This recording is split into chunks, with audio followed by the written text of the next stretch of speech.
ये राजपुरी महाराज थे।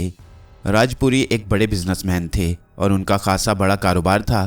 गालिबन मेरी पब्लिसिटी से मुतासिर होकर मेरे पास पहुंचे और मेरे सामने दोनों हाथ जोड़कर खड़े हो गए। आप महान हैं महाराज, मन का दर खोल दें, मेरे लिए मन के द्वार खोल दें। क्या जानना चाहता है तू? महाराज, मेरे साथ मेरा बिजनेस पार्टनर प्रकाश चरण मौजूद है। हम दोनों बहुत बड़ा कारोबार करते थे, लेकिन पिछले 1 साल से मेरा कारोबार डूब रहा है। महाराज, हमारी नाव डूब रही है। हम बर्बादी के करीब पहुंच गए हैं। हम देवी द्वार आए थे, मगर देवी दर्शन नहीं दे रही। हम इंतज़ार कर रहे थे कि देवी दर्शन दे तो हम उससे अपने मन की बात कहें, लेकिन महाराज अब हम मायूस हो गए हैं। हमें पता चला है कि आप भी मन के भेद जानते हैं और बहुत से काम कर चुके हैं लोगों के। हमारे लिए भी कुछ कर दें महाराज। मैं क्या और मेरी भी साथ क्या, तुम्हारा बिजनेस पार्टनर कहाँ है? वो मौजूद है, सामने आ जाओ प्रकाश चरण जी। दूसरा आदमी भी मेरे सामने आ गया। मैंने उन दोनों को देखा। उस दूसरे आदमी की आंखों में मुझे मक्कारी नजर आ रही थी। मैं चौंक कर उसका चेहरा देखने लगा। फिर मैंने राजपुरी से पूछा, तो तुम्हारा बिजनेस किस तरह खराब होना शुरू हो गया? बड़े बड़े नुकसानात होने लगे महाराज। हम लोग मुख्तलिफ कामों के ठेके लिया करते थे। हम दोनों का सरमाया उनमें लगा होता था। फिर अचानक ही उन ठेकों में हमें नुकसान होने लगा। आमदनी से ज़्यादा खर्च हो जाता था और हमें बहुत से बड़े बड़े नुकसानात बर्दाश्त करना पड़े। यहाँ तक कि अपने काम चलाने के लिए हमने अपनी फैक्ट्री बेच दी। बड़ी मुश्किलें पैदा हो गईं और अब मुसलसल हमारा कारोबार डूबता चला जा रहा है। हम तबाही के करीब हैं महाराज, भगवान के लिए हमारी मदद कीजिए। प्रकाश चरण से तुम्हारी पार्टनरशिप कब से है? कोई 8 साल से महाराज। हम दोनों वैसे भी एक दूसरे के दोस्त थे। तुम बताओ, राजपुरी के इस कारोबार में तुम्हें कितना नुकसान हुआ है? मैंने राजपुरी से कहा और उसकी आंखों में देखने लगा। राजपुरी सीधा और सच्चा था। उसने हिसाब किताब लगाकर कहा, कोई 1 करोड़ महाराज। पूरे 1 करोड़ का नुकसान हो चुका है हमें। मैंने प्रकाश चरण की तरफ देखा। प्रकाश चरण चेहरे ही से मक्कार मालूम होता था। मैं उसे गौर से देखता रहा और फिर मैंने उससे कहा, प्रकाश चरण, इस नुकसान की वजह बताओ। मैं क्या बताऊं महाराज? तुम इसकी वजह बताओगे प्रकाश चरण, इसकी वजह तुम जरूर बताओगे, अभी और इसी वक्त राजपुरी के सामने, समझे? प्रकाश चरण का चेहरा बुझ सा गया। वो मुझे देखता रहा। फिर उसने आहिस्ता से कहा, महाराज, इस कारोबार में नुकसान की वजह मैं हूं। राजपुरी चौंक कर अपने पार्टनर को देखने लगा। मैंने उससे पूछा, कैसे? महाराज, मैं उन ठेकों को किसी न किसी तरह अपने हक में इस्तेमाल करता रहा हूँ। जो अखराजात मैंने ज़्यादा किए हैं वो दरअसल ठेकों पर नहीं हुए, बल्कि बड़े बड़े बिल मैंने अपने कामों के लिए बनवाए और हिसाब किताब ठेकों में रख दिया। महाराज, इस तरह मुझे तकरीबन 60 लाख का फ़ायदा हुआ और इसके बाद मैंने वो फैक्ट्री अपने दामाद मदन साहू के नाम से खरीद ली। मदन साहू मेरा होने वाला दामाद है। ये बात अभी किसी को पता नहीं और वो इस साजिश में मेरा शरीक है। मेरे कहने पर उसने वो फैक्ट्री खरीद ली और मेरी तरफ से वो उसे दामाद होने के तौर पर दे दी गई। कुछ दिन के बाद वो मेरी बेटी का रिश्ता लेकर आएगा और फिर मेरी बेटी की शादी उससे हो जाएगी। इस तरह हमारा जो 1 करोड़ रुपया मुझे उसे देना पड़ता वो इस फैक्ट्री की शक्ल में अदा हो गया और फैक्ट्री राजपुरी के हाथ से निकल गई।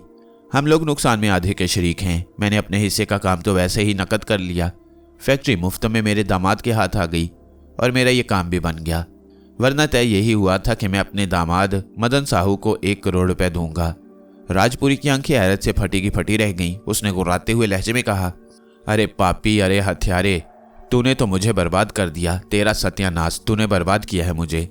मैंने हाथ उठाकर राजपुरी को रोकते हुए कहा, इस वक्त इसे कुछ ना कहो राजपुरी, बाद में जो तुम्हारा जी चाहे करना। अब तुम्हें सारी सूरत हाल मालूम हो गई है। कुछ और भी मालूम करना चाहते हो?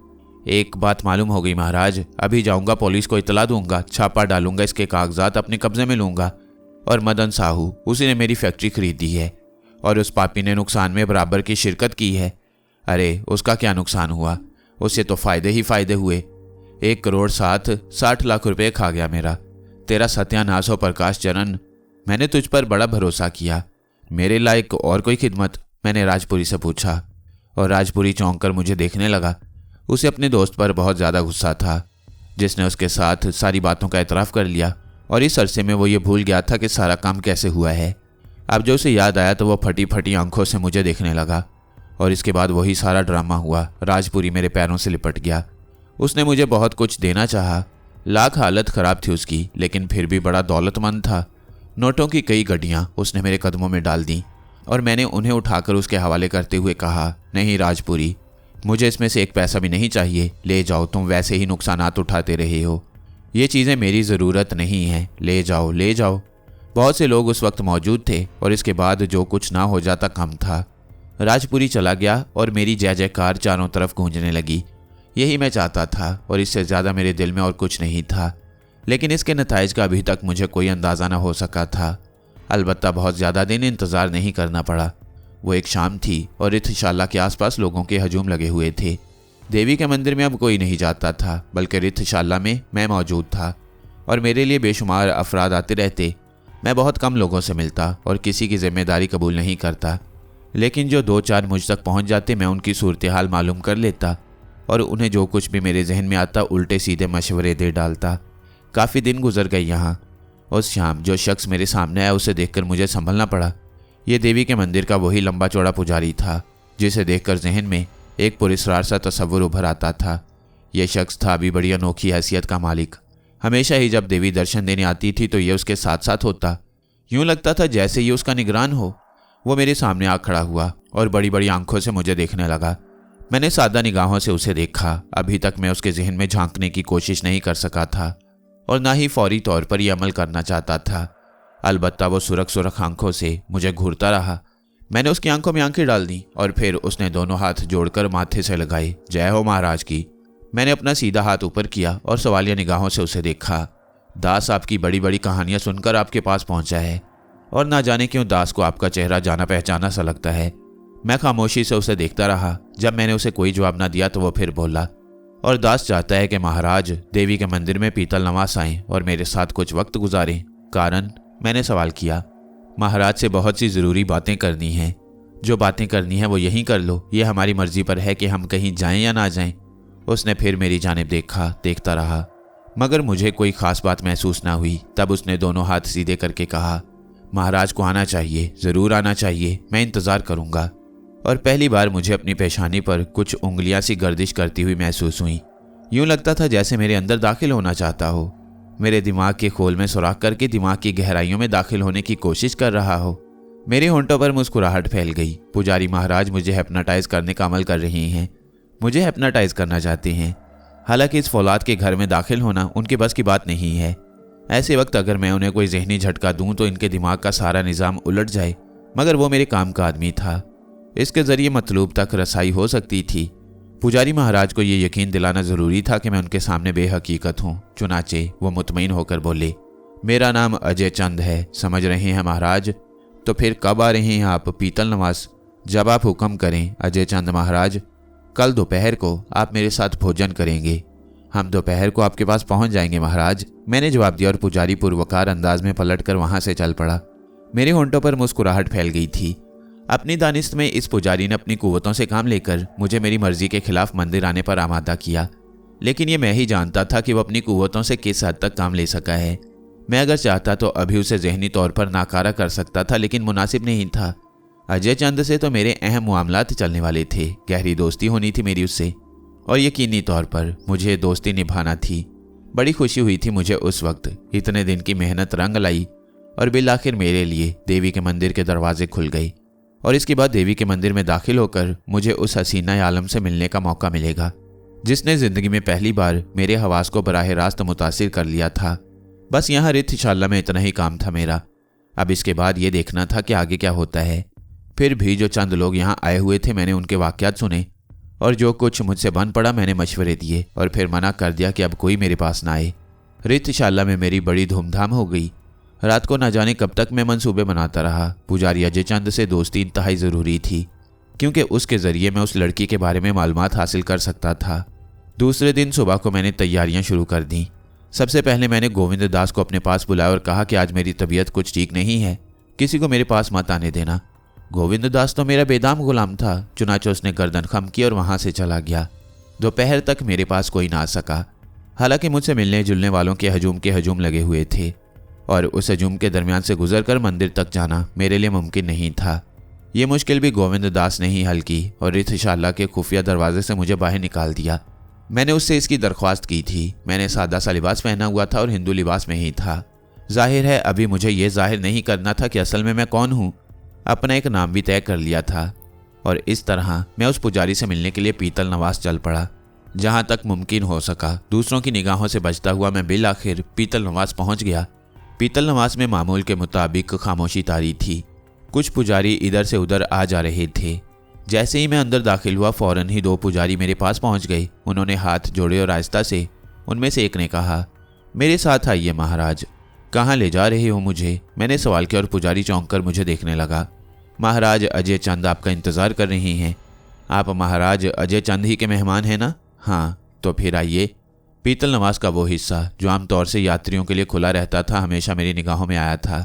बाकी चारों तरफ एक पुरस्कार निज़ाम कायम कर लिया गया था। पहली बार मुझे एक ऐसे अंदरूनी दरवाजे तक ले जाया गया जो ज़्यादा बुलंद नहीं था लेकिन फिर भी अच्छा खासा था। दरवाजे की दूसरी जानिब सीढ़ियाँ बनी हुई थीं। कोई 20 सीढ़ियाँ तय करने के बाद मैं एक बड़े से ठंडे हॉल में पहुंचा जहां काली का मुजस्समा दरमियान में लगा हुआ था। अतराफ में मध्यम मध्यम रोशनियां फैली हुई थीं। काली के कदमों के नीचे मुझे पुजारी अजय चंद बैठा हुआ नजर आया। उसका ऊपरी जिस्म बरहना था, सिर्फ निचले बदन पर धोती बांधे हुए था। गले में बड़ी सी माला पड़ी हुई थी, लंबे लंबे बाल शानों पर बिखरे हुए। उसका बदन बड़ा वर्जिशी था, बिल्कुल पहलवान मालूम होता था। मुझे देखकर अपनी जगह से उठ खड़ा हुआ, दोनों हाथ फैलाए और गर्दन खम करके बोला, आइए महाराज, मैं आपका इंतज़ार कर रहा था, मेरे साथ साथ आ जाइए। वो आगे बढ़ा और उस हॉल से भी गुजर कर एक और दरवाजे के पास पहुंच गया। दरवाज़ा खोला और मेरे इंतज़ार में खड़ा हो गया। मैं खामोशी से उसके साथ साथ आगे बढ़ा। उस दरवाजे के दूसरी जानिब भी चक्करदार सीढ़ियाँ बनी हुई थीं। बड़ी पुरस्कार कैफियत थी। बड़ा अजीब सा माहौल बना रखा था इन लोगों ने। उन चक्करदार सीढ़ियों का इंतजाम एक ऐसे कमरे में हुआ जिसमें चंद नशिस्तें पड़ी हुई थीं और कोई खास बात नहीं थी। कमरा बिल्कुल सपाट था और उसमें कोई और चीज़ नज़र नहीं आ रही थी।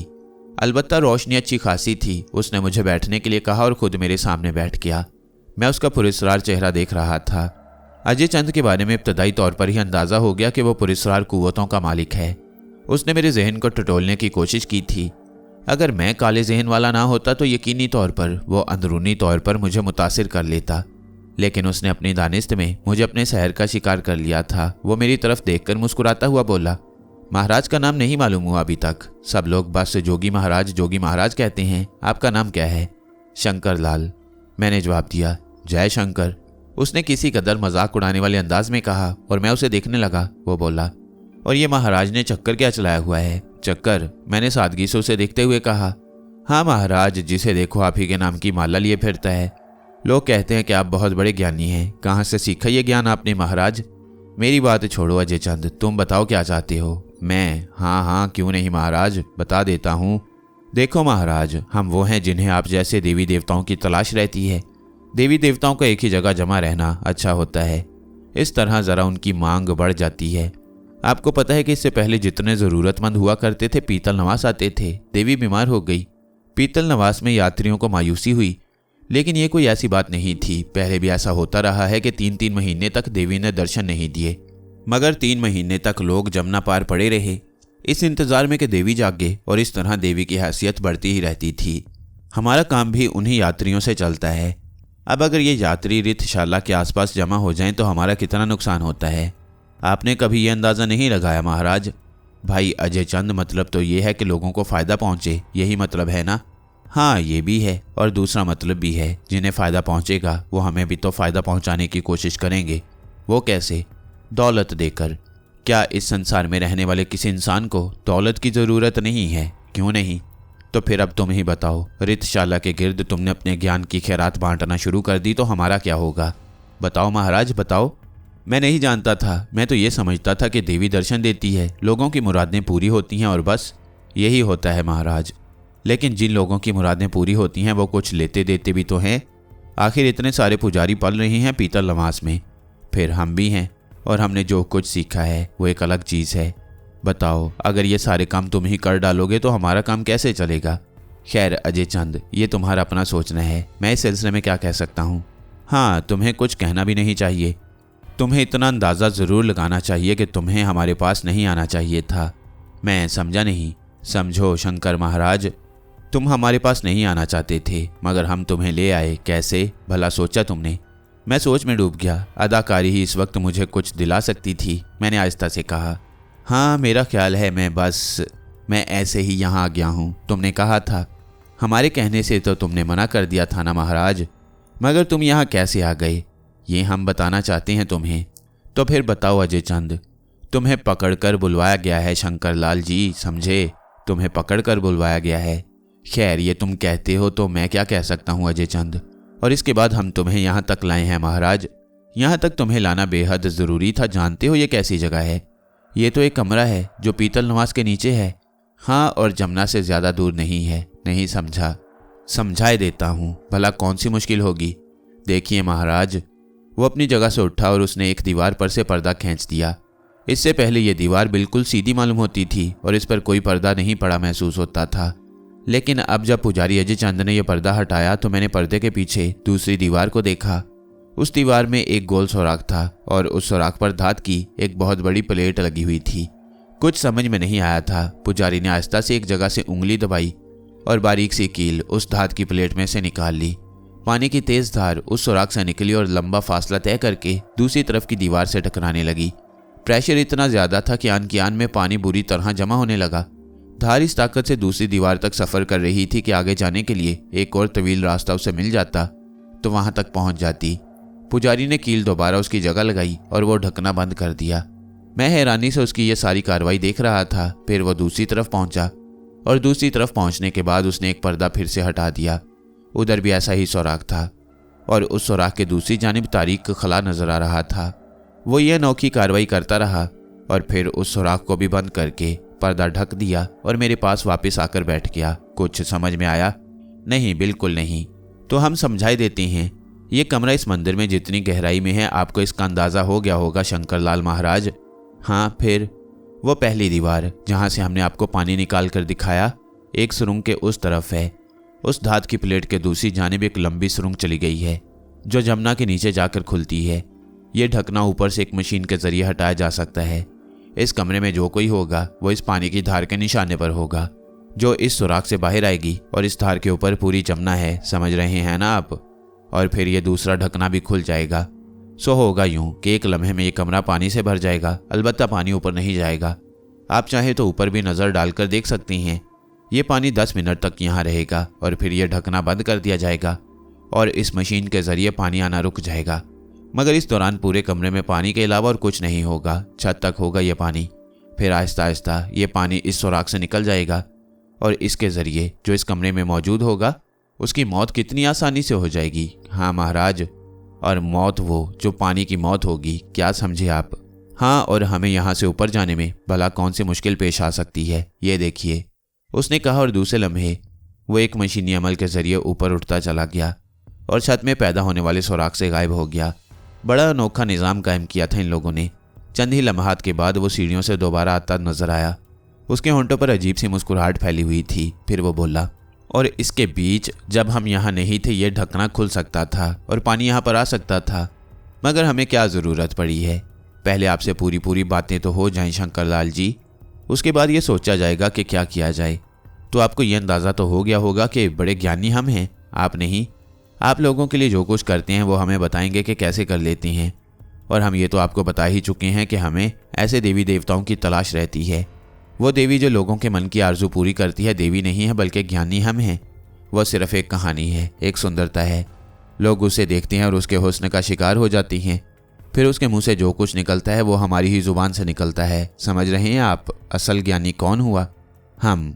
और जब असल ज्ञानी हम हैं तो भला रितशाला में किसी और ज्ञानी की क्या गुंजाइश हो सकती है? तो महाराज, हम आपको पेशकश करते हैं कि आप जो कुछ भी हैं इसी मंदिर में रहें, देवी के साथ लोगों की आरजुएं पूरी करें। ये काम हमारे साथ होना चाहिए, अलग से नहीं, ताकि इस काम से होने वाली आमदनी का फ़ायदा हमें पहुंचे और थोड़ा बहुत हिस्सा आपको भी मिल जाए। आखिर आपको भी जीना है, बोलिए, जीना चाहते हैं या मरना? उसने मेरी आंखों में आंखें गाड़ दी। मुझे अपनी आंखें झुका लेनी पड़ी थीं, वरना इस शख्स को भी चंद लम्हात के अंदर ही पता चल जाता कि मैं जीना चाहता हूँ या मरना। वैसे चालाक आदमी था और मैं उसकी इन हरकतों से काफ़ी मुतासिर हुआ। हकीकत तो ये थी कि मैं तो कुछ था ही नहीं, अभी तक कुछ नहीं किया था मैंने अपनी इन कुव्वतों से, जबकि दूसरे लोग ना जाने क्या क्या कर रहे थे। अलबत्ता ये बात फ़ौरन ही मेरे जहन में आई थी कि अजय चंद महाराज से रब्ता कायम कर लेने में फ़ायदे ही फ़ायदे हैं। उन्होंने खुद ही मुझे पेशकश कर डाली थी कि मैं मंदिर में उनके साथ रहूं। यहाँ आने का मकसद ही और क्या था? ये पेशकश मेरे लिए इतनी दिलकश थी कि मुझे फ़ौरन ही इस पर आमादगी का इजहार कर देना चाहिए था। लेकिन एहतियात लाजमी थी। इस तरह से गिर पड़ना भी मुनासिब नहीं था। मैंने अलबत्ता जब निगाहें उठाई तो मेरी आंखों में मुस्कुराहट थी। पुजारी अजय चंद गहरी निगाहों से मुझे देख रहा था। मुझे देखकर वो खुद भी मुस्कुरा दिया। इसका मतलब है शंकर लाल महाराज ने जो फैसला किया है वो बहुत मुनासिब है। अजय चंद महाराज, एक ज्ञानी को ज्ञानी ही जान सकता है, और आपने मुझे इस बात का कायल कर दिया है कि आप दर हकीकत ज्ञानी ही नहीं बल्कि ज़हीन आदमी भी हैं। इसमें भला किसी को क्या शक हो सकता है कि दौलत इंसान की सबसे बड़ी ज़रूरत है। दुनिया को तर्क कर देना, किसी गोशे में जा बैठना एक अलग बात है, लेकिन इस संसार में रहकर अपने सारे काम करना उन्हीं इंसानों का पहला मकसद होता है। मैं आपसे बिल्कुल इत्तफाक करता हूँ महाराज, इन सारी चीज़ों को दिखाने की ज़रूरत क्या थी? ये तजवीज़ अगर पहले ही मेरे सामने आती तो भला मैं इनकार कर सकता था। रितशाला में रहना तो बहुत महंगा है, और फिर वहाँ रहकर आदमी कोई मुकाम हासिल नहीं कर सकता, जबकि देव का मंदिर हर जगह मशहूर है। मुझे इस बात से कोई दिलचस्पी नहीं है कि लोग शंकर लाल के नाम के नारे लगाएं। अगर मंदिर जैसी जगह मुझे मिल जाए तो इससे अच्छी बात और कौन सी हो सकती है। अजय चंद के चेहरे पर मुस्कुराहट आ गई। उसने पुरजोश अंदाज में हाथ आगे बढ़ाते हुए कहा, और मैं इन सारी बातों को नज़रअंदाज करके एक ज़हीन आदमी की दोस्ती हासिल करना फ़ख्र समझता हूँ। इसमें कोई शक नहीं है शंकर लाल महाराज कि आपने इन दिनों में अपनी धूम मचवा ली है, और पीतल नगर में आपके नाम के डंके बज रहे हैं। एक तो देवी, और ऊपर से जब सारे देवी देवता हमारे इस मंदिर में जमा हो जाएं तो फिर बात ही क्या है। यूं समझ लें कि पूरे हिंदुस्तान में हमारी धूम मच जाएगी। वैसे बड़ा अच्छा फैसला किया है आपने महाराज, और मुझे इस फैसले से बहुत ज़्यादा खुशी हुई है। लेकिन अजय चंद महाराज, आपने भी मुझे बहुत मुतासिर किया है। भला वो कैसे? अजय चंद अपनी फितरत पर आ गया। ये इंसानी फितरत है। किसी भी लम्हे किसी भी हैसियत में होने के बावजूद वो अपनी सताइश पसंद करता है, और उसे सबसे ज़्यादा खुशी इस बात से होती है कि उसकी जहानत का एतराफ़ किया जाए। आपने जो ये सारा जाल फैलाया है, मैं समझता हूँ हर एक को काबू में करने के लिए काफ़ी है। आपने मुझे मौत की धमकी दी है, मुझे अच्छा नहीं लगा, लेकिन मैं भी फराग दिल आदमी हूँ। कम अज़ कम मैंने दिल में यह एतराफ़ ज़रूर कर लिया कि आपने ये सब कुछ बड़ी मेहनत से किया है। अजय चंद ने कहकहा लगाया और बोला, संसार में अपनी ताकत का लोहा मनवाने के लिए ये सब कुछ बहुत ज़रूरी है शंकर लाल महाराज। जिसके पास ताकत नहीं है, यूं समझ लीजिए उसको इस संसार में जीने का हक ही नहीं है। लोग तरह तरह से इस किस्म की हरकतें करते हैं, कोई बड़ा कारोबारी और मिल ऑनर बनकर, कोई दीन धर्म के नाम पर, और कोई और किसी तरह। मैंने भी एक शोबा चुन लिया है, और फिर सबसे बड़ी बात यह है कि मुझे इन तमाम चीज़ों से ज़्यादा दिलचस्पी है। मगर ये देवी का क्या चक्कर है? आपने कहा था कि ज्ञानी आप हैं, वो नहीं। तुमने उसे देखा शंकर लाल महाराज? हाँ, दर्शन किए थे उसके। कितनी सुंदर है वो, तुम्हें इसका अंदाज़ा है? बेशक वो सुंदर है। इंसान की फितरत है महाराज, बड़े से बड़ा कोई काम बदसूरत आदमी करे तो मुसीबत के वक्त तो आदमी उससे मुतासिर हो जाता है, लेकिन अगर वो किसी परेशानी का शिकार ना हो तो फिर यूं समझ लीजिए कि वो बदसूरती उस पर असरअंदाज हो जाती है, और वो इस तरह ज़्यादा तवज्जो नहीं देता। जबकि सुंदरता अपना एक अलग जादू रखती है। देवी सुंदर है, और उस सुंदर देवी को देखकर हर मन में एक अजीब सी कैफियत पैदा हो जाती है, और फिर अगर वो महान भी हो तो बात ही क्या है। मगर देवी के ज़रिए आप ये सारा काम कैसे कर लेती हैं? आहिस्ता आहिस्ता सब कुछ मालूम हो जाएगा शंकर लाल महाराज जी। जिस तरह आप रितशाला से यहाँ आ गई, उसी तरह देवी भी वही सब कुछ कहती है जो हमारे मन में होता है। मन हमारा होता है, ज़ुबान उसकी। इसका मतलब है कि आप बहुत बड़े ज्ञानी हैं। आप भी तो किसी से कम नहीं। आपने इन दिनों जो धूम मचाई है उसकी आखिर कोई ना कोई वजह तो होगी। वैसे पूछ सकता हूँ महाराज, आपने ज्ञान ध्यान कहाँ से सीखा और किसके चेले हैं आप? बहुत बड़े आदमी का। यूं समझ लीजिए कि मैं ये सब कुछ नहीं था। अगर किसी बड़े आदमी की नज़र मुझ पर ना हो जाती। अचानक ही मेरे जहन में ये मंसूबा आया था और मैंने इसके तहत ज़ुबान खोल दी थी। कौन? बताना पसंद करेंगे आप? लंदन में था कुछ अरसे पहले। शायद तुमने गुरु जगराजन का नाम सुना हो। जय जग राजन राज। अजय चंद ने फौरन ही संजीदा होकर कहा, तो बस यूं समझ लीजिए कि जगराजन जी ने मुझे अपने बाजू में ले लिया, मेरे सर पर अपना हाथ रखा और जो कुछ दिया है उन्हीं का दिया हुआ है। अजय चंद की आंखें हैरत से फैल गईं। वो मुझे बड़ी ताज्जुब भरी नज़रों से देख रहा था। फिर वो बोला, तब तो ये सब कुछ दुरुस्त है, और तब तो जो कुछ मैंने किया है वो गलत है। मुआफ़ी चाहता हूँ महाराज, मुझे मुआफ़ कर दीजिएगा। इतने बड़े आदमी के चेले हैं आप, इतने ज्ञानी से ज्ञान लिया है आपने, भला मैं क्या और मेरी औकात क्या? आप जगराजन राज को जानते हैं अजय चंद महाराज? कौन नहीं जानता।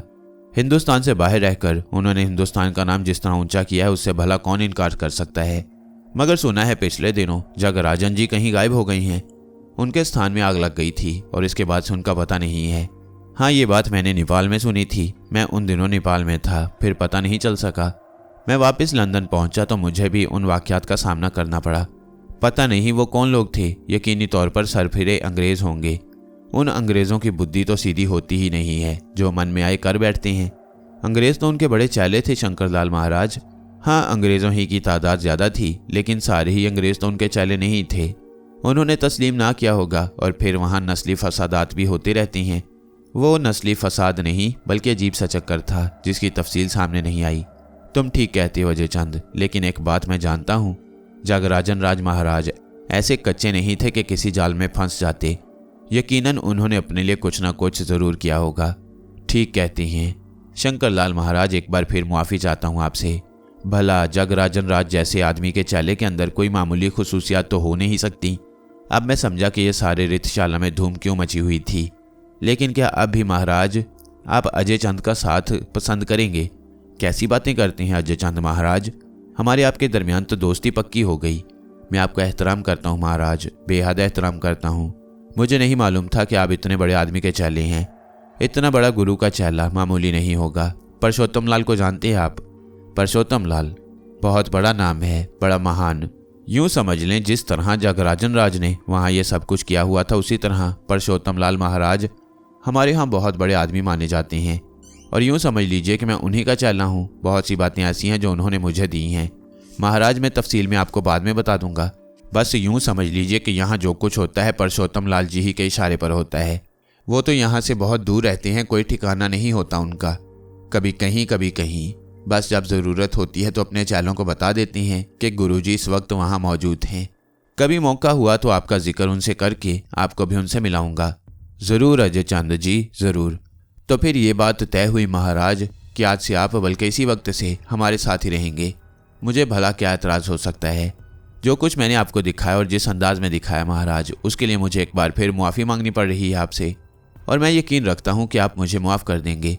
जब हमारी आपकी दोस्ती हो गई है अजय चंद जी, तो इन बातों की गुंजाइश ही नहीं रह जाती। क्यों नहीं, क्यों नहीं, अजय चंद ने कहा, और इसके बाद दर हकीकत वो मेरे सामने बेचने लगा। हालांकि वह हिप्नोटाइज का माहिर था और उसने मुझे भी अपनी दानिस्त में हिप्नोटाइज किया था, लेकिन अब वो गुरु जगराजन राज का नाम सुनकर पानी पानी हो गया। अगर उसे ये बात मालूम हो जाती कि जिस गुरु को वो इतना बड़ा समझ रहा है उसे मैंने ही जहन्नुम रसीद किया है, तो उसका जो हाल होता वो देखने वाला होता। लेकिन अब यह सब कुछ बताना ज़रूरी नहीं था। बहुत से कार्ड अपने हाथ में ही रखने थे। अजय चंद महाराज ने मेरे लिए मंदिर ही के गोशे में जिस जगह का इंतखाब किया वो बड़ी पुरसुकून और पुरबहार थी। दुनिया की तमाम आसाइशों उसमें जमा कर दी गई थी। कोई सोच भी नहीं सकता था कि बज़ाहिर नंग धड़ंग रहने वाले ये पुजारी अंदर से कितनी शानदार जिंदगी गुजारते होंगे। उन्होंने मुझसे मेरी ज़रूरियात के बारे में पूछा तो मैंने कहा, नहीं, जगराजन राज महाराज ने थोड़ा सा फ़र्क रखा था हमारे और अंग्रेज़ों के बीच। क्या? उन्होंने हमें मना किया था कि हम शराब ना पिएं, नशे की कोई चीज़ इस्तेमाल ना करें। बाकी ज़िंदगी तो इंसान की फितरत का एक हिस्सा होती है, लेकिन जो चीज़ बैरूनी हैसियत रखती है उसे अंदर ना जाने दें। यह काम अंग्रेज़ों ही को करने दिया जाए। ठीक है महाराज, ये बहुत अच्छी चीज़ है। हर एक के अपने अपने ख्यालात होते हैं। गुरु जगराजन राज ने आपको इन तमाम चीज़ों से बिला वजह ही मना ना किया होगा। यकीनन ऐसी ही बात है, मैंने कहा। यहाँ मेरी खिदमत गुजारी का आगाज़ हो गया।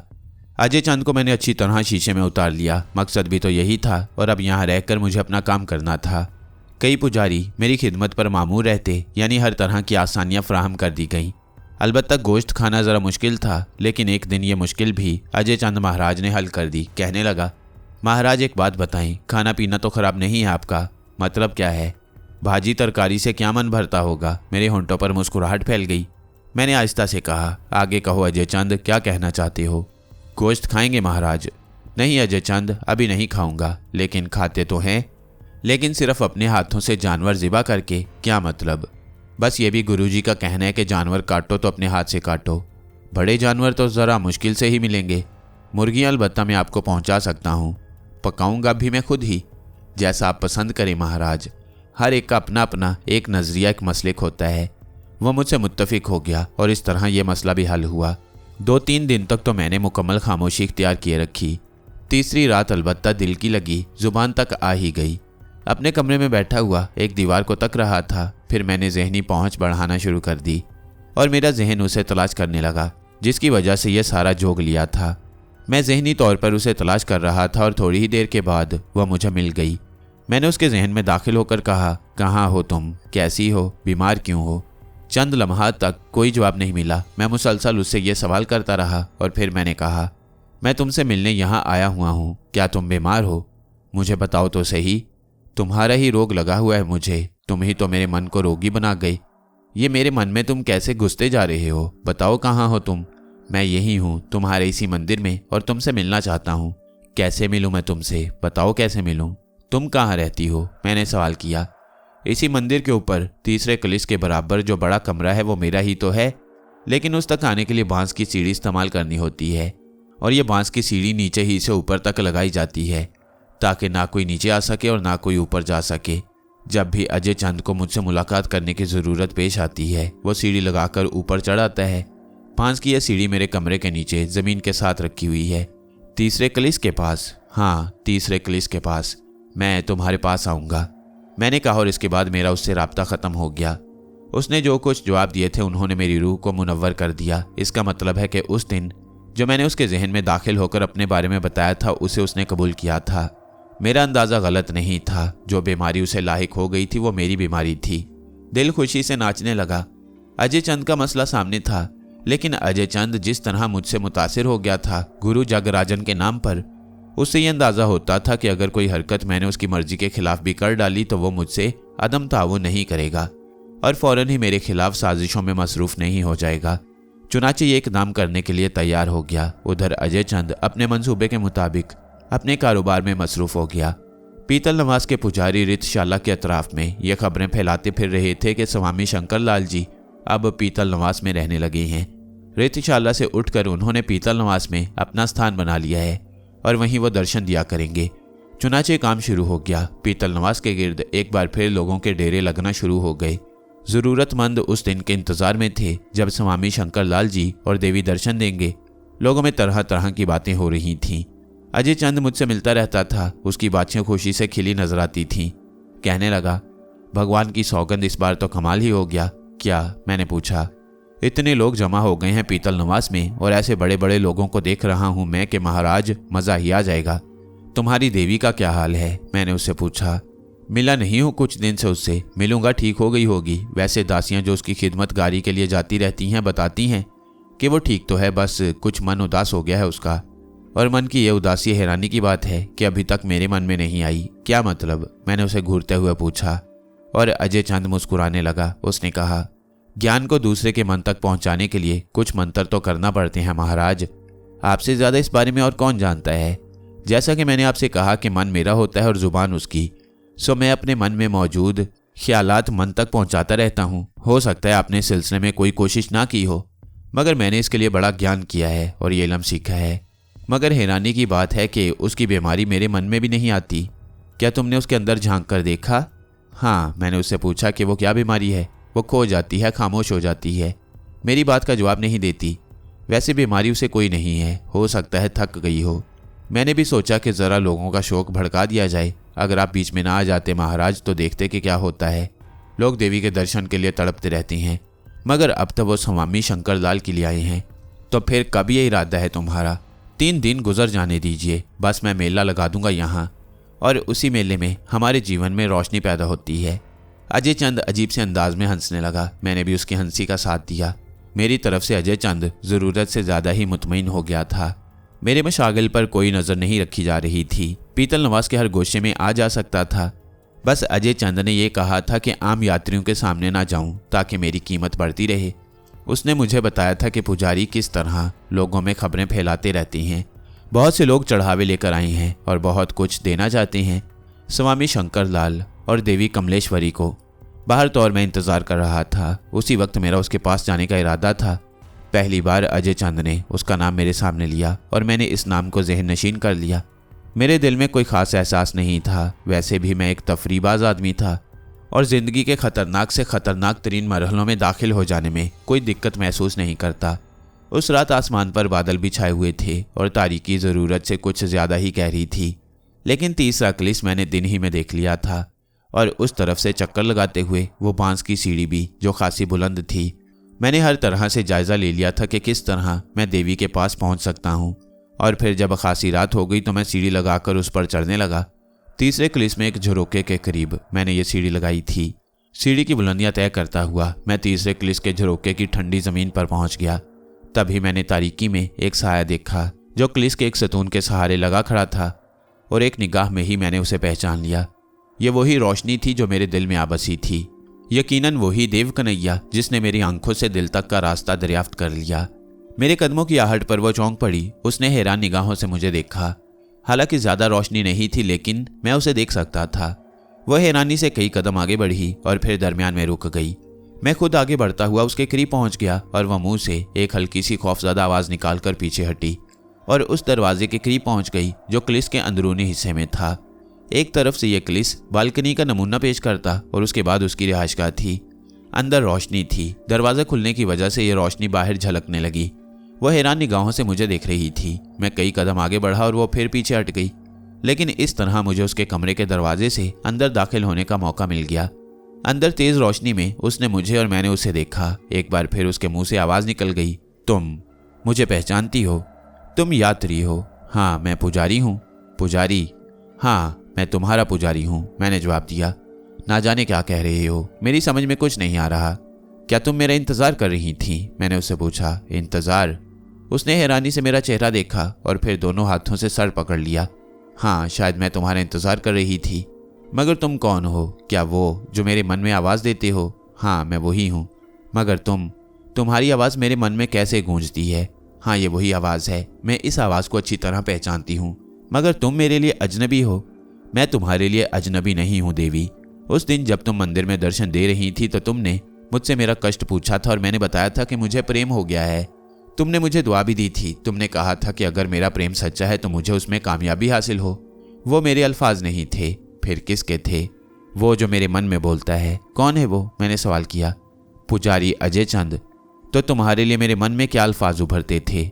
अगर फर्ज करो मुझे प्रेम हो गया है तो मुझे क्या करना चाहिए? तुम मेरे इस दर्द की दवा कैसे कर सकती हो? ना जाने तुम कैसी बातें कर रहे हो, और तुम यहाँ तक आए कैसे? तुम ही ने तो बताया था कि मंदिर के तीसरे क्लिस में तुम रहती हो और नीचे बांस की सीढ़ी लगी हुई है।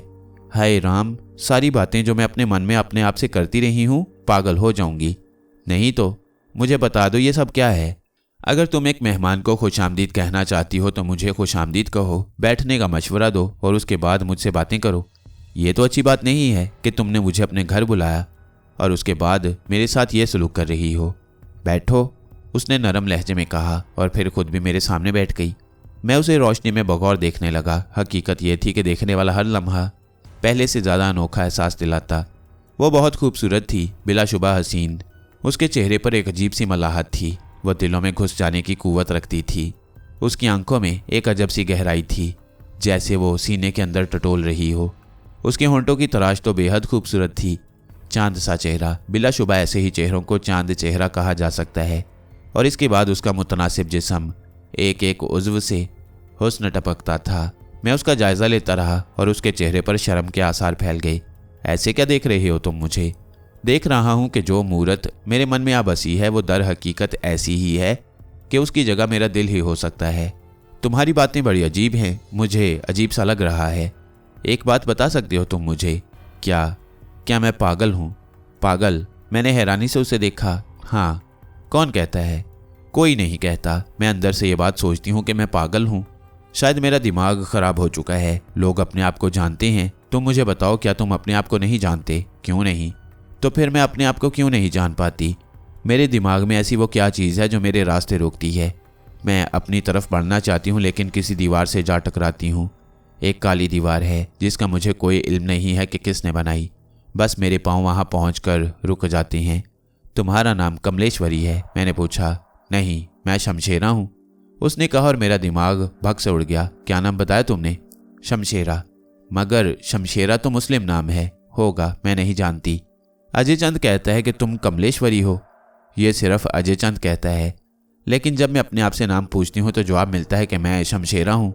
और क्या जवाब मिलता है? मैंने उसे मुतजस्सस निगाहों से टटोलते हुए कहा। बस मैं आगे नहीं जानती। एक घर नजर आता है मुझे, एक घर जिसमें ना जाने कौन कौन रहता है, लेकिन वो सब चेहरे मेरे शनासा हैं। मैं उस घर के बारे में कुछ नहीं जानती, मगर वो घर मेरे मन में जीता है। मुझे क्या हो गया है? तुम मुझे बताओ क्या हो गया है। मैं उसे देखता रहा और फिर मैंने आहिस्ता से कहा, अगर तुम शमशेरा हो तो इत्मीनान रखो, मैं ये मालूम करूंगा कि तुम शमशेरा क्यों हो। लेकिन तुम कमलेश्वरी क्यों? क्या इस नाम को तुमने कबूल किया है? हाँ, जब अजय चंद मुझे कमलेश्वरी कहता है तो मैं समझती हूँ कि मैं कमलेश्वरी ही हूँ। और जब तुम दर्शन देती हो तो अजय चंद मुझे हुक्म देता है कि मैं किससे क्या बात करूँ, और मैं वही बात करती हूँ। यहाँ कब से रहती हो? हमेशा से, जब से इस संसार में आई यहीं रहती हूँ। तो फिर वो घर कौन सा है जो तुम्हें याद आता है?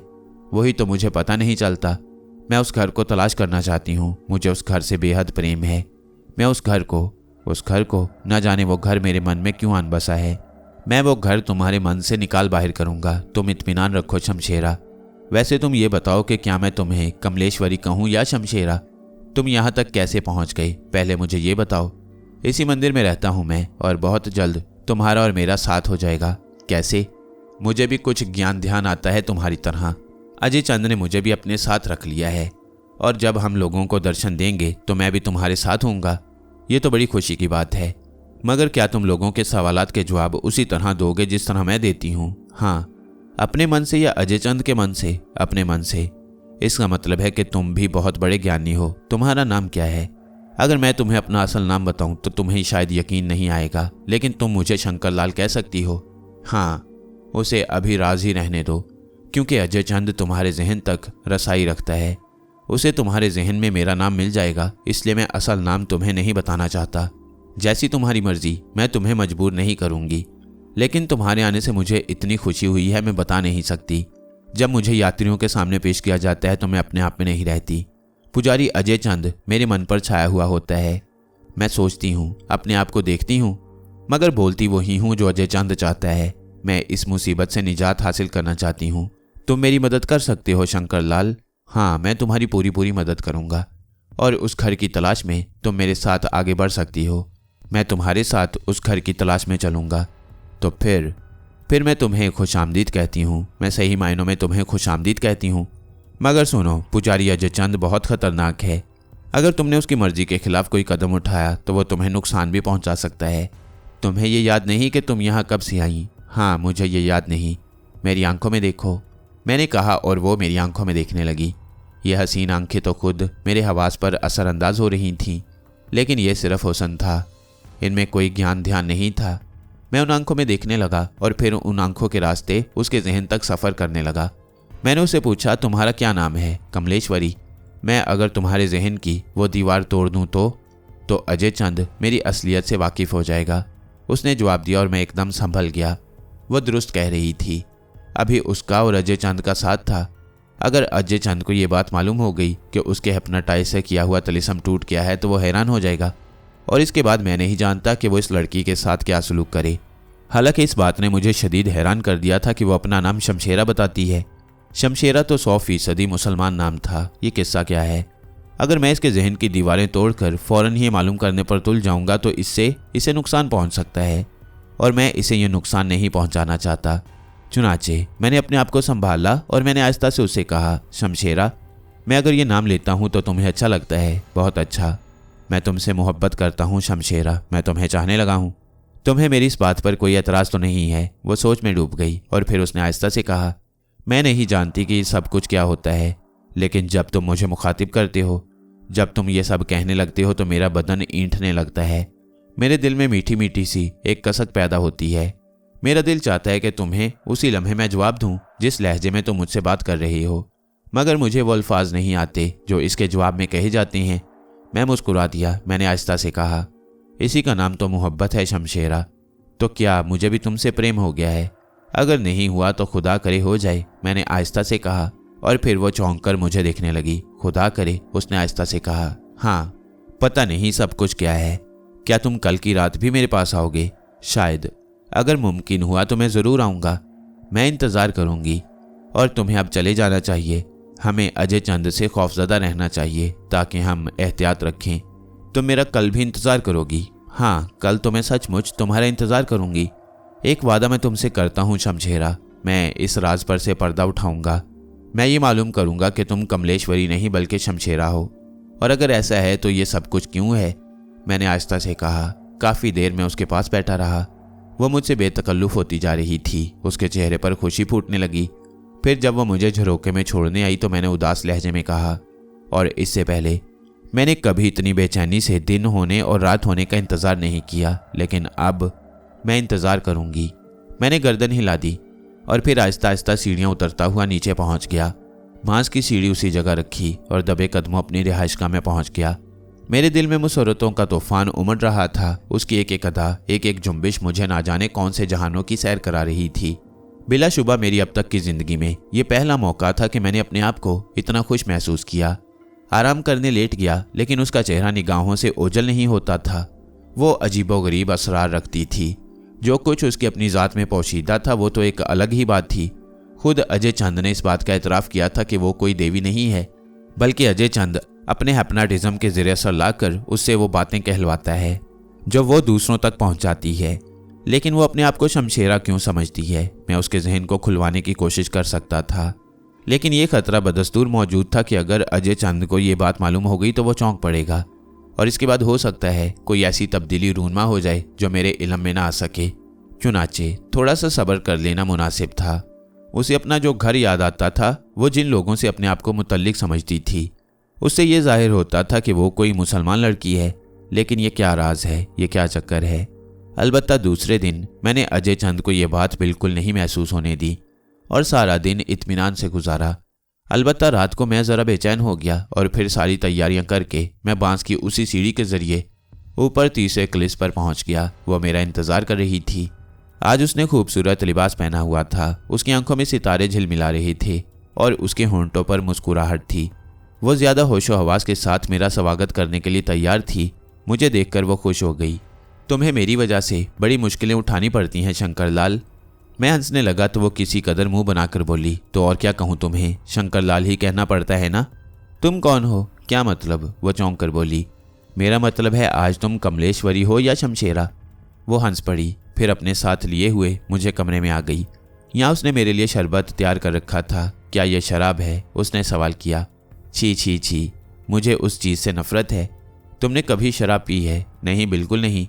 क्यों? ये सवाल क्यों कर रही हो? ये मालूम करना चाहता था कि अजय चंद तुम्हें अपने मकसद के लिए इस्तेमाल करने में कहीं शराब तो नहीं पिलाता है।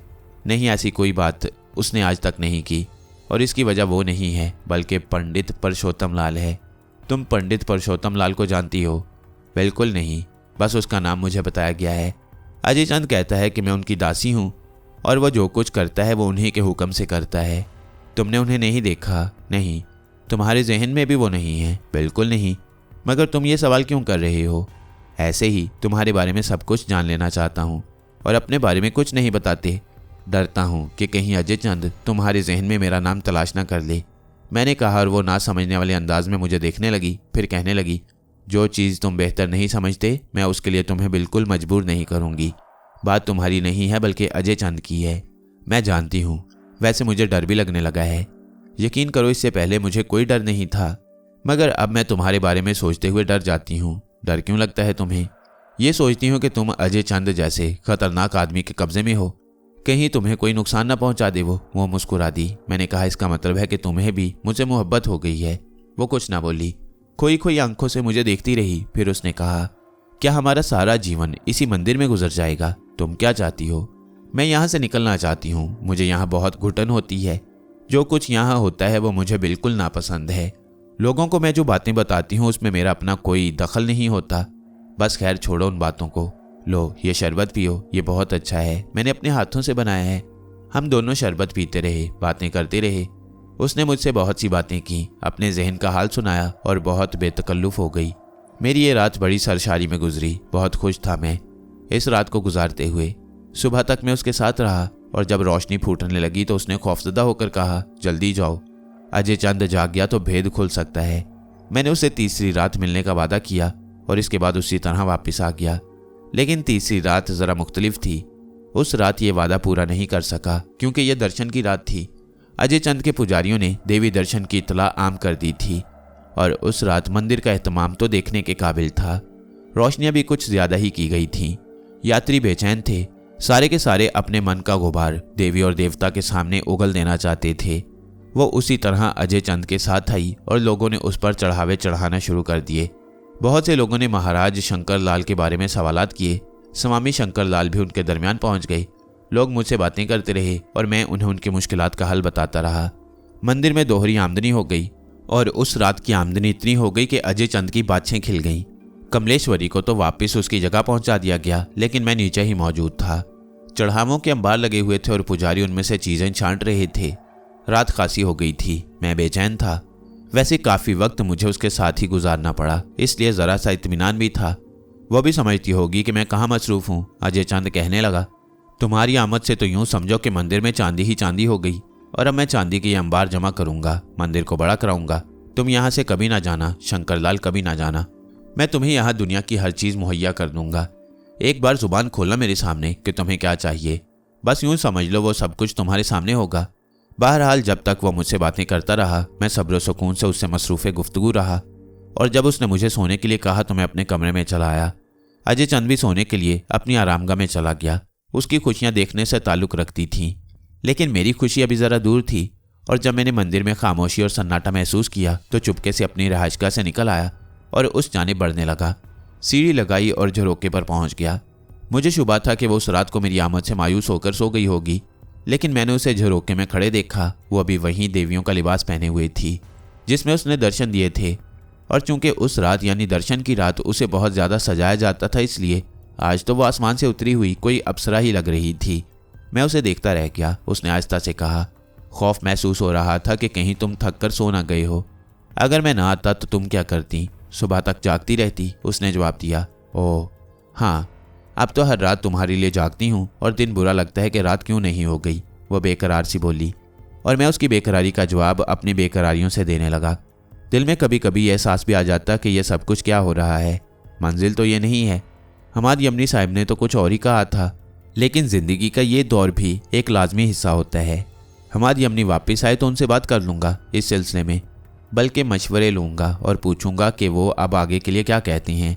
बहरहाल हम दोनों कमरे में बैठकर बातें करने लगे और फिर अचानक ही मुझे एक आहट महसूस हुई। मेरी और उसकी नज़रें एक साथ बाहर की जानिब उठी थीं और हम दोनों अजय चंद को देखकर दम बखुद रह गई। वो दरवाजे में खड़ा हमें घूर रहा था। एक लम्हे के लिए मेरी सारी हैसियत ख़त्म हो गई। मैं एक खौफजदा इंसान नजर आने लगा जो पकड़े जाने के डर से खौफजदा हो जाता है। अजय चंद लम्हात हमें देखता रहा, फिर खामोशी से वापस पलट गया। उसने एक लफ्ज़ भी मुझसे नहीं कहा। अलबत्ता उसका चेहरा जर्द हो गया था और वह खौफजदा निगाहों से दरवाजे को देख रही थी। फिर उसने सरसराती हुई आवाज़ में कहा, वही हुआ जिसका डर था। नहीं हुआ वही जो होना चाहिए था। उसने हरासा निगाहों से मुझे देखते हुए कहा, तुम नहीं समझते, अब क्या होगा, बहुत बुरा हो जाएगा। कुछ नहीं होगा। जो कुछ मैं तुमसे कह रहा हूँ उस पर भरोसा करो। तुम जाओ, आराम करो और देखो कल रात को मैं तुम्हारा इसी तरह इंतज़ार करूँगी। लेकिन ये नहीं कह सकती कि अजय चंद अब इस सिलसिले में क्या कहेगा। तुम्हें उससे होशियार रहना होगा, मेरी कसम खाओ। मैंने उसे दिलासे दिए और इसके बाद उससे रुखसत होकर वापस अपनी आरामगाह में आ गया। आरामगाह में दाखिल हुआ तो अजय चंद को वहाँ बैठे देखकर चौंक पड़ा। वो खासी बुरी निगाहों से मुझे देख रहा था। मैंने फ़ौरन ही अपने आप को संभाल लिया और आहिस्ता से बोला, तुम इस वक्त यहाँ अजय चंद? हाँ शंकरलाल महाराज। ये तो बहुत गलत हो गया, ये बात तो अच्छी नहीं। ऐसा तो कभी नहीं हुआ। इसमें तो मेरी भी मौत छुपी हुई है। तुमने बुरा किया है शंकरलाल। तुमने वो मुआहदा तोड़ दिया है जो हमारे और तुम्हारे बीच था। मैं पुरित्मीनान कदमों से चलता हुआ बैठ गया और इसके बाद एक दीवार से टेक लगाकर बोला, क्या कहना चाहते हो अजय चंद? यहाँ इस मंदिर में जो कुछ हम लोग कर रहे हैं बस उतना ही अच्छा था। उससे आगे जो कुछ हुआ वो अच्छा नहीं हुआ। शंकरलाल, इन बातों से तुम्हारा क्या मतलब है?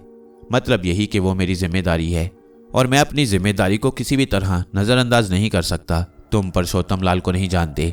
महाराज परसोत्तम लाल किसी तरह भी गुरु जगराजन राज से कम नहीं है और वो इस बात को बिल्कुल पसंद नहीं करेंगे कि जिस चीज़ पर वो पर्दा डालें वो सामने आए। पर्दे में क्या है? मैंने सवाल किया। तुम अच्छी तरह जानते हो शंकरलाल, और अब मुझे मजबूरन तुम्हारे लिए कोई गलत फैसला करना पड़ेगा। मतलब? मैंने कहा और अजय चंद का चेहरा तब्दील होने लगा। वो आहिस्ता आहिस्ता अपनी जगह से उठा और बिल्कुल मेरे सामने आकर बैठ गया। फिर उसने मुझसे आहिस्ता से पूछा, तुम बताओगे मुझे कि उसने तुमसे क्या बातें की?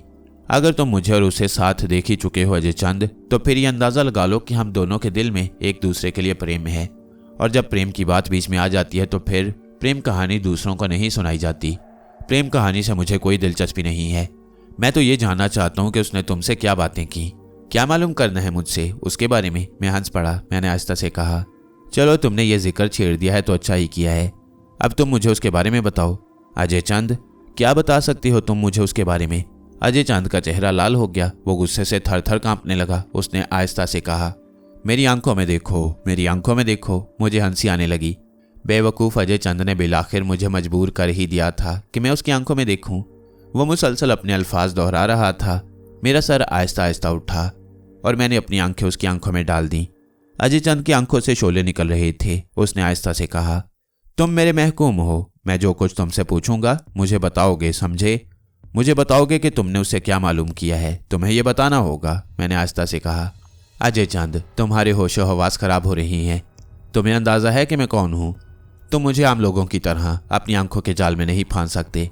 बेहतर यह है कि मेरे और अपने दरमियान जो ताल्लुकात चल रहे हैं उन्हें चलने दो, वरना क्या फ़ायदा, तुम्हें नुकसान पहुंचेगा। अजय चंद के जहन को एक झटका सा लगा। उसने पहले से ज़्यादा जहनी कुव्वतों को इस्तेमाल करते हुए मेरी आंखों में देखा। मुझे वही एहसास हो रहा था जैसे कुछ उंगलियां मेरी पेशानी को टटोल रही हों। उसकी निगाहें मेरे दिमाग में दाखिल होना चाहती हों। चुनाचे अब मैं मजबूर था कि अपनी जहनी कुव्वतें इस्तेमाल करूं। मैंने उसे घूरा और इसके बाद उसकी आंखों में देखते हुए मैंने उसके जहन को एक झटका दिया। अजय चंद के हलक से एक दिलखराश चीख निकल गई और उसने अपने दोनों हाथ कनपटियों पर रख ले, मगर मैंने उसे अपनी आंखों में जकड़ लिया था। मैंने आहिस्ता से कहा, और अब तुम उस वक्त तक मेरी आंखों से अपनी आंखें नहीं हटाओगे अजय चंद, जब तक कि मैं तुम्हें हुक्म ना दूंगा। अजय चंद फटी फटी आंखों से मुझे देखने लगा। वो वहशतज़दा हो रहा था। उसके दिमाग को झटके लग रहे थे और मुसलसल उसके हलक से कराहें निकलने लगी थीं। अभी तक मैंने उसे कोई हुक्म नहीं दिया था, बल्कि उसे सिर्फ सज़ा दे रहा था, और ये सज़ा उसके लिए बड़ी कर्मनाक थी। उसने दोनों हाथ सामने करते हुए कहा, भगवान के लिए मुझे माफ़ कर दो। तुम मुझसे ज़्यादा ताकतवर हो। मुझे माफ़ कर दो, मेरा दिमाग फट जाएगा। मैंने तुम्हें अपने बारे में बताया था अजय चंद, लेकिन इसके बावजूद तुम्हारी अकल में कुछ नहीं आया। अब जो कुछ मैं कह रहा हूँ उसके जवाब दो, और बिल्कुल दुरुस्त जवाब दो। मेरी आंखों में देखो। तुम मेरे महकूम हो। तुम सिर्फ वो करोगे जो मैं कहूँगा।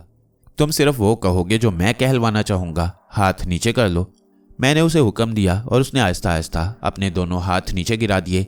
मेरे सामने साकित होकर बैठ जाओ, मैंने फिर कहा, और वो उसी तरह बैठकर मेरा चेहरा देखने लगा। अब वो पुरसुकून हो गया था। वो मेरी आंखों के जाल में गिरफ्तार हो गया था। उसे इस वक्त एक तारीक जहन वाले से सामना था और ये कुव्वत उसकी समझ से बाहर थी। वो इसके खिलाफ अपनी जहनी कुव्वतें इस्तेमाल नहीं कर सकता था। मैंने उसे कहा, और अब ये मजबूरी है अजय चंद कि तुम मुझे उन बातों का जवाब दो जो तुम्हारे इल्म में हैं। सबसे पहली बात, मुझे ये बताओ कि वो लड़की कौन है? कमलेश्वरी, अजय चंद ने जवाब दिया। उससे पहले कौन थी? शमशेरा, अजय चंद बोला, और मेरी निगाहों में मायनी खेज कैफियत पैदा हो गई। इसका मकसद है कि वो कोई मुसलमान लड़की है? हाँ, मुझे परशोत्तम महाराज ने यही बताया था। मुसलमान है तो यहाँ हिंदू मंदिर में कैसे आ गई? देव कन्हैया कैसे बन गई? ये बात मैं नहीं जानता। पंडित परशोत्तम लाल ने उसे मेरे हवाले करते हुए कहा था कि इसे पीतलगढ़ के मंदिर में रखूं और पीतल नवास में इसके जरिए ये काम करूं। काम क्या होता है? मैंने पूछा। लोग चढ़ावे चढ़ाते हैं, हमें बहुत कुछ मिल जाता है। देवी उन लोगों को उनके मन की बातें बताती है, लेकिन होता यह है कि जब कोई अपना सवाल पूछना चाहता है तो मैं उसके मन में झांकता हूँ, फिर देवी के मन से राब्ता कायम करके उसे बताता हूँ कि यह शख्स क्या पूछना चाहता है, और उसे जवाब भी बताता हूँ। ये जवाब वो लड़की अपनी ज़ुबान से अदा करती है तो लोग हैरान रह जाते हैं और उसके अकीदतमंद बन जाते हैं। तुम्हारे जहन में ये कुव्वत कहाँ से आई? मैं पुरुषोत्तम लाल का चेला हूँ, वही सब कुछ समझाती रहती हैं। मेरा उनसे जहनी राब्ता कायम हो जाता है उस वक्त जब मुझे कोई ख़ास ज़रूरत होती है। वह मुसलमान लड़की पुरुषोत्तम लाल के पास कहाँ से आई? ये नहीं मालूम तुम्हें? नहीं महाराज, ये मैं नहीं जानता। बस यूँ समझ लें, उसे पुरुषोत्तम लाल जी ने मेरे हवाले किया था, और उस वक्त भी वो अपना नाम कमलेश्वरी बताती थी। पुरुषोत्तम लाल कहाँ है? मैंने सवाल किया और अजय चंद मुझे देखने लगा, फिर आहिस्ता से बोला, वीरगढ़ में। ठीक है अजय चंद, मुझे जो कुछ तुमसे मालूम हो गया है वही काफ़ी है, और इसके बाद मैं देखूंगा कि तुम इससे आगे कहाँ तक जाते हो। वैसे वीरगढ़ में पुरुषोत्तम लाल को तलाश करने का जरिया क्या हो सकता है? महाराज, वीरगढ़ के नाग मंदिर में महाराज पुरुषोत्तम लाल मिल जाया करते हैं। अब तुम जाओ और अपने जहन से ये तमाम सवालात निकाल दो और आराम से सो जाओ, बस जाओ, मैंने कहा और उस पर से अपने असरात हटा लिए। अजय चंद अपनी जगह से उठा और सुस्त कदमों से चलता हुआ बाहर निकल गया। मेरे चेहरे पर तशवीश के आसार फैल गए। ये मसला खासा उलझा हुआ था। इसका मतलब है कि यह हसीन लड़की जिसका ताल्लुक अब मेरी जिंदगी से इंतहाई गहरा हो चुका था किसी मुसलमान की औलाद है। एक बात मैं अजय चांद से पूछना भूल गया, वो ये कि ये लड़की कितने अरसे से इस मंदिर में मौजूद है और किस वक्त इसे अजय चांद के हवाले किया गया था। खैर ये कोई ऐसी जल्दबाजी की चीज़ नहीं थी, बाद में मालूम कर सकता था। अब देखना यह था कि दूसरे दिन अजय चांद का रवैया मेरे साथ कैसा रहता है। रात को बहुत देर तक मैं उसके बारे में सोचता रहा था और फिर किसी वक्त नींद आ गई। ख्वाबों में भी उसे ही देखता रहा। वह मुस्कुरा रही थी, खुश थी और मैं उससे पूछ रहा था कि क्या वो मेरे साथ मुस्तकबिल के रास्तों का सफ़र कर सकती है। वो जवाब में शर्मा रही थी और उसके चेहरे पर आमादगी के आसार थे। मैं ये भी सोच रहा था कि अगर वो मेरा मुस्तकबिल बन जाए तो मुझे क्या करना चाहिए। एक मुश्किल तो खुद ब खुद हल हो गई, यानी ये कि वो हिंदू लड़की नहीं थी बल्कि एक मुसलमान लड़की को ज़बरदस्ती हिंदू बनाकर इन लोगों ने उसे देवी बना दिया था। ये भी देखा मैंने ख्वाबों में कि मैं पुरुषोत्तम लाल के बारे में कोई मौसर फैसला कर रहा हूँ। अजय चांद का कहना था कि वो जागराजन राज की टक्कर का आदमी है। इसका मतलब है कि मुकाबला सख्त रहेगा। फिर इन्हीं ख्वाबों में रात बसर हो गई और सुबह को जब मैं जागा तो जहन पर कसलमंदी के आसार थे। ताहम मैंने अपनी तमाम ज़रूरियात से फरागत हासिल की